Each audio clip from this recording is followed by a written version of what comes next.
करोड़ों के घोटाले में फंसी कविता ने बताया सब कुछ। कविता के खुलासे से केजरीवाल का तिहाड़ जेल जाना हुआ तय। 9 अप्रैल तक न्यायिक हिरासत में रहेंगी कविता।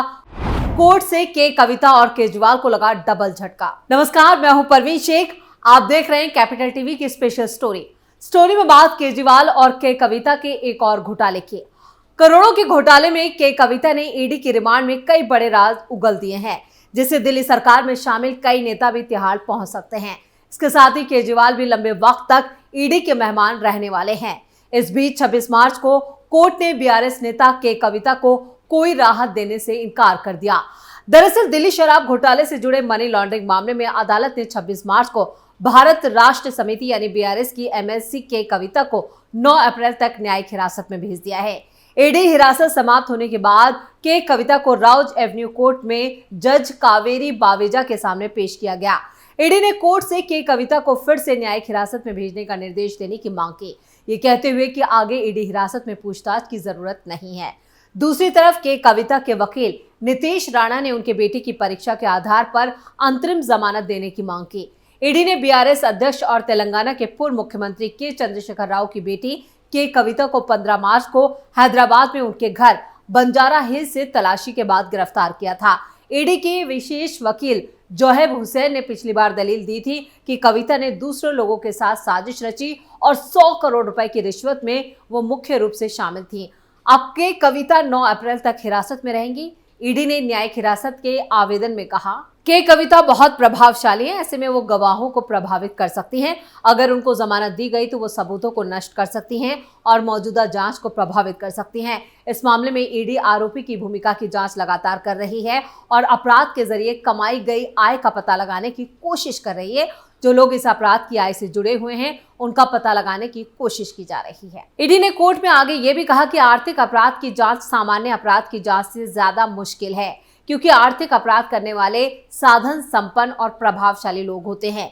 इनकी समाज में गहरी पैठ होती है। अपराध की साजिश बेहद शातिराना तरीके से करते हैं, इसलिए जांच को आगे बढ़ाना कई बार मुश्किल हो जाता है। साथ ही न्यायिक हिरासत के आवेदन की कॉपी में लिखा है कि इस बात के साक्ष्य हैं कि कविता ने दूसरे लोगों के साथ मिलकर साजिश रची और पॉलिसी में एंट्री के लिए 100 करोड़ रुपए की रिश्वत आगे पहुंचाए, जिसके बाद प्रोसीड ऑफ क्राइम के जरिए कविता ने कंपनी मैसेंजर इंडो स्पिरिट्स में अपने करीबी अरुण पिल्ले को मुखौटा बनाकर 192 करोड़ 80 लाख रुपए की मनी लॉन्ड्रिंग की। इतना ही नहीं, इस शराब घोटाले में कविता ने अलग अलग तरीके से अपराध की आय से कुल 298 करोड़ यहां पर 80 लाख रुपए कमाए हैं। यानी हवाला के जरिए भी कविता काफी सक्रिय थी।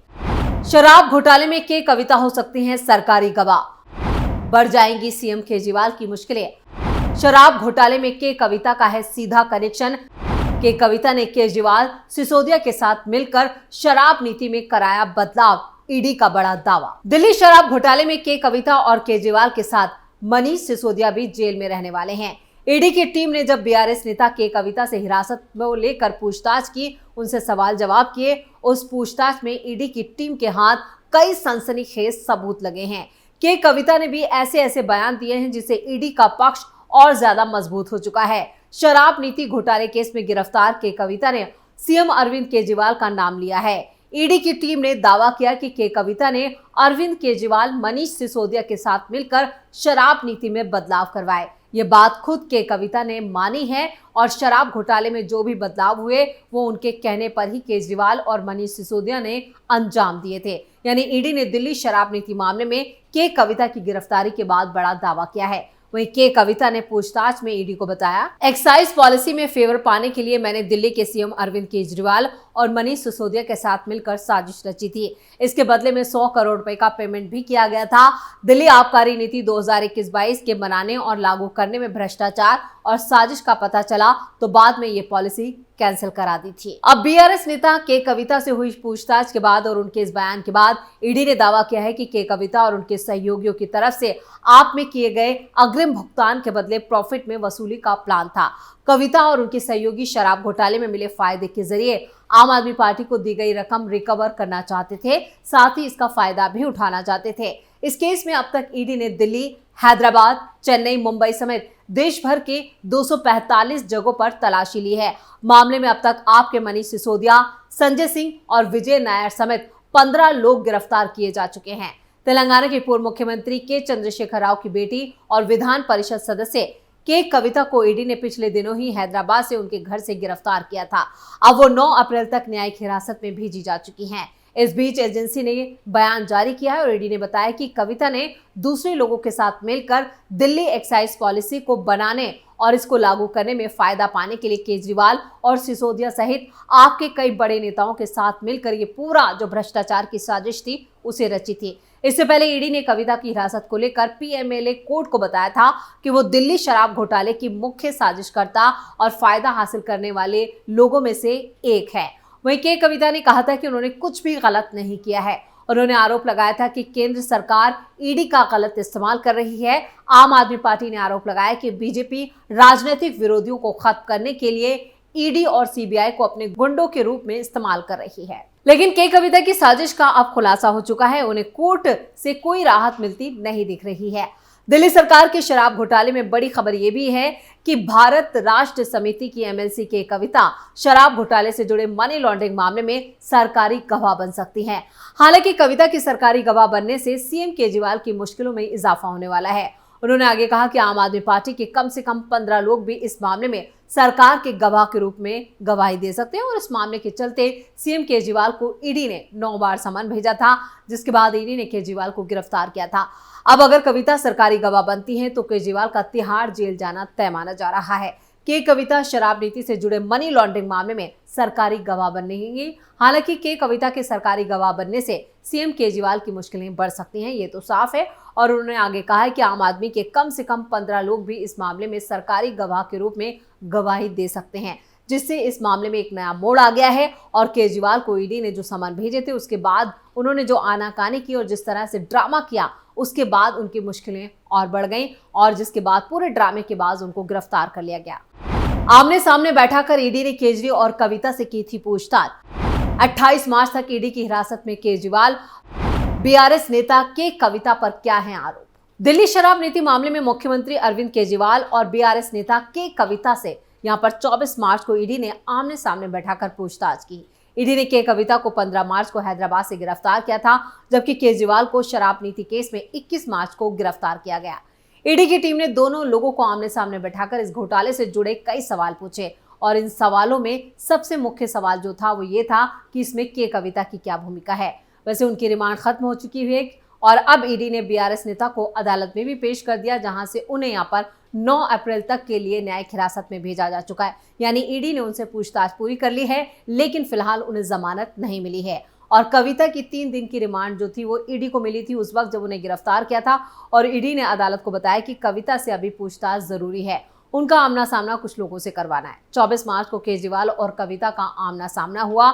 ईडी ने बताया कि मोबाइल का डेटा डिलीट किया गया था और इसे लेकर जो फॉरेंसिक रिपोर्ट आई थी उसी सिलसिले में के कविता से पूछताछ करनी थी। ईडी के सूत्रों की माने तो कविता और केजरीवाल से एक जैसे सवाल अलग अलग बैठाकर किए गए और किए गए जवाबों में विरोधाभास मिलने पर दोनों को आमने सामने बैठाकर पूछताछ की गई। ईडी की जांच में सामने आया है कि बीआरएस नेता के जरिए आम आदमी पार्टी और उसके नेताओं को 100 करोड़ रुपए पहुंचाए गए, जिसका इस्तेमाल चुनाव प्रचार में किया गया था।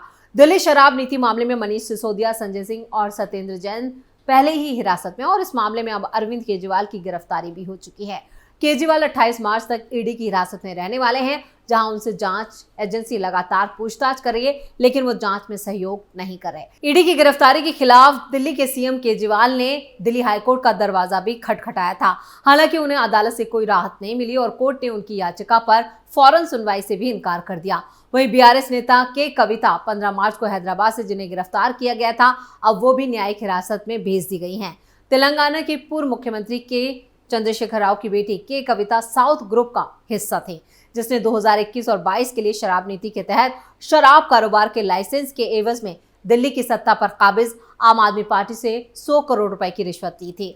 कविता 15 मार्च से ही ईडी की हिरासत में है और शनिवार को दिल्ली की अदालत ने उनकी हिरासत को 26 मार्च तक बढ़ाया था, जिसके बाद उनको उसके बाद आज राज एवेन्यू कोर्ट में पेश किया गया है, जिसके बाद उन्हें 9 अप्रैल के लिए न्यायिक हिरासत में भेज दिया गया।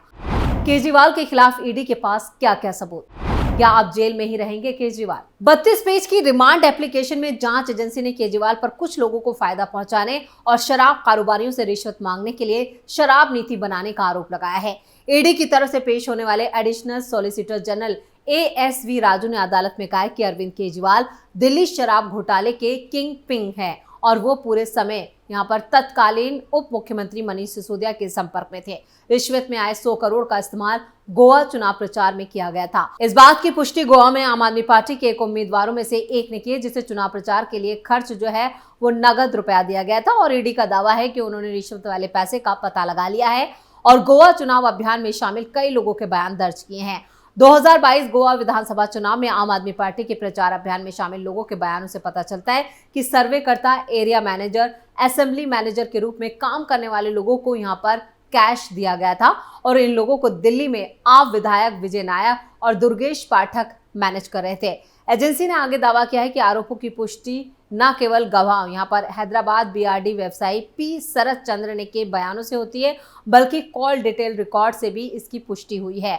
आरोप लगाया गया कि केजरीवाल ने साउथ ग्रुप को फायदा पहुंचाने के लिए यहाँ बदले में रिश्वत मांगी और ईडी ने अरविंद केजरीवाल को रिश्वत लेने और फिर इसे इस्तेमाल करने का मुख्य आरोपी बताया है। तो अरविंद केजरीवाल के बचने के रास्ते फिलहाल बंद नजर आ रहे हैं। इधर ऐसे सबूत सामने आ रहे हैं जिससे साफ है कि केजरीवाल को तिहाड़ जाने से कोई नहीं रोक सकता। वीडियो को लाइक करें और शेयर करें। कैपिटल टीवी को सब्सक्राइब जरूर करें। नमस्कार।